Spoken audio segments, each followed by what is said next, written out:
असतो तुला काय गोळा उठलाय रे? एका पोराला चल ना माझ्या कीर्तन टाळायला तो म्हणला महाराज मी सायन्सला आहे. अरे आता आम्ही का धोतलावाडी का येडी आहेत का? तुम्हाला काय येणार? तुम्हाला मला 3 भाषा येतात, इंग्लिश, मराठी, हिंदी. माझ्या ज्ञानवडीला 56 भाषा येतात. ज्ञानवडीला 56 भाषा येत होत्या. ती अगरबत्ती कुठं लावतो रे? मला पण कळणार मराठीच कळणार तुला. आता ज्ञानवडीला एवढा हात त्रास झाला. अरे पैठण मध्ये वेडा ज्ञानोबा तुम्ही बोलवले रेडा. ज्ञानवडे म्हणले मी बोलवतो रेडा. निवृत्ती दादा तुम्ही आज्ञा सोडा. मुक्ताई म्हणते ज्ञाना तुझ्या तोंडात तुला पेडा. जर ऋग्वेद बोला रेडा तर पंडित झाला येडा. पंडितची अक्कलच खलास झाली. वेर रेडा बोलतो काय? रेडा नाही बोलला तेव्हा तू बोलला पण रेड्याचं स्वरूपच बोलावी झालं.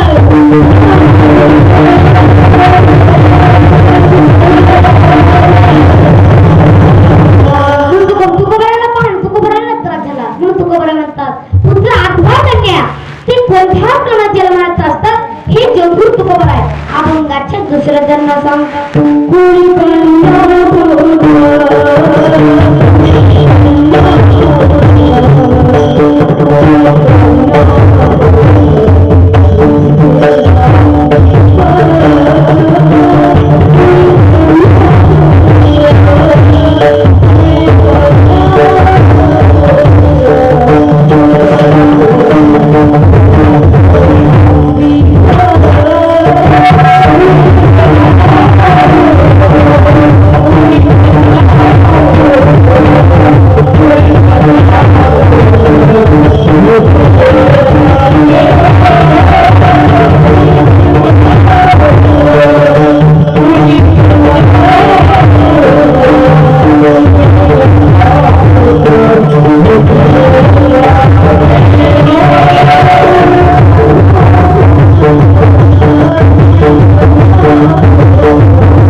नाही.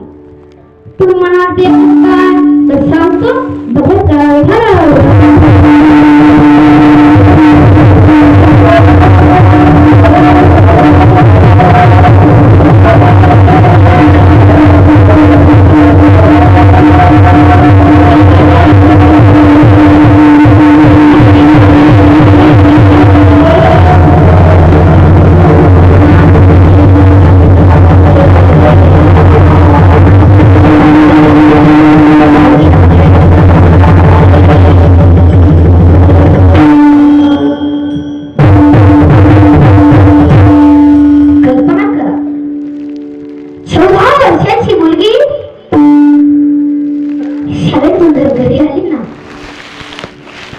पहिली चौकशी करते आई,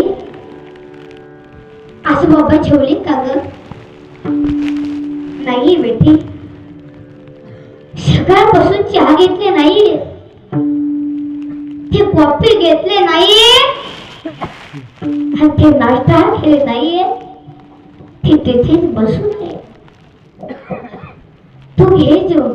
काय गाई, आज माझा जन्मदाता बापू पैसे आहे, मी नाही जेवणार. ज्या दिवशी बाप जेवत नसतो ना, त्या दिवशी मुलगी दिवसभर उपाशी असते. संध्याकाळच्या वेळेस बाबाला आग्रह करते, बाबा तुम्ही 2 तरी घास खाऊन घ्या ना बाबा, तुम्ही 2 तरी घास खाऊन घ्या. बाप जेवत नसतो, मुलगी मुळू लढत असते. संध्याकाळची 11 वाजू देते, अख्ख्या घराला झोपू देते आणि आपल्या बापाच्या खोलीत जाते. बापाच्या तोंडावरचं पांघरण काढते. बाप डोळे उघडून पाहतो तर काय, मुलगी आहे. कालीस बेटी,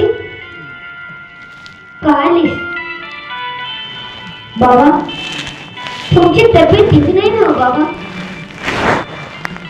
बाबा हातपायचे फूट देऊ का बाबा? बाबा डोकं दाबून देऊ का बाबा? बाबा बाबा खायला करून का देऊ का बाबा? बाबा डॉक्टर म्हणून आणू का बाबा? बाबा अख्ख्या घराची काळजी करते ती मुलगी फक्त बाबा. बाप लढतो तुटून बसला, मुलीला कवठाळला आणि मुलीने विचारलं की का लढता बाबा, का लढता? बेटी जेव्हा माझी माई मेली ना, तेव्हा मी 2 वर्षाचा होतो. तेव्हापासून मला सुख भेटलं नाही बेटी. तू कधी कधी येतेस, माझ्या तोंडावर हात फिरवतेस, मला हसू वाटतं की पांडुरंगा तू माझी लेक नाहीयेस, तू माझी मायेच. माझ्या पोटी जन्माला आली की काय? मुलीचं लग्न झालं त्या वर्षी बापाचं वय 50 असू द्या आणि मुलगी सासरला नांदायला जात असते ना, 1 वर्षात बाप 65 सारखा दिसतो. एवढा मोठा कट्टा हे बापाच्या जीवनात आहे.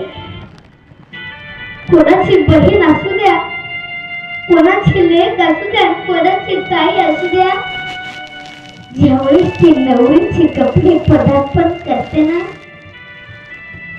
त्यावेळेस तिचा मोठा भाऊ तिच्या पायी पडण्यासाठी खाली वागतो. त्यावेळेस कडकडून मिठी मारते आणि लढून रेढून अख्खा खांदा भिजून टाकते आणि सांगते, दादा तू एक विनंती आहे दादा, दादा तुझ्या घरचं करतेस, तू जर काम केलंस ना दादा, अख्खा परिवार जगेल. आणि तुझ्या बायकोचं ऐकून वेगळं झाला ना रे दादा, अख्खा परिवार वाऱ्यावर पडेल रे दादा. दादा अख्खा परिवार वाऱ्यावर पडेल. दादा तू माझ्या बाबांकडे लक्ष दे रे दादा, तू माझ्या बाबांकडे लक्ष दे. अरे ज्या बापानं आपल्याला लहानाचं मोठं केलं, ज्या बापानं हात धरून चालवायला शिकवलं, ज्या बापानं तर हाताच्या फोडासारखं सांभाळलं, तीच मुलगी सासरला नांदायला जाते. ती गाडी निघून ती मुलगी कडकडून मिठी मारते आणि बापाचे खंदा लढून रडून अख्खा खंदा उठून टाकते. बाबा बाबा येतो बाबा. मुलगीची गाडी निघून गेली ना, तो बाप त्या खांद्याच्या मागून डसा डसा लढतो. तो बाप आहे एक पाऊल पुढे टाकते आणि मागे परतून पाहते, दुसरा पाऊल पुढे टाकते आणि मागे परतून पाहते. म्हणून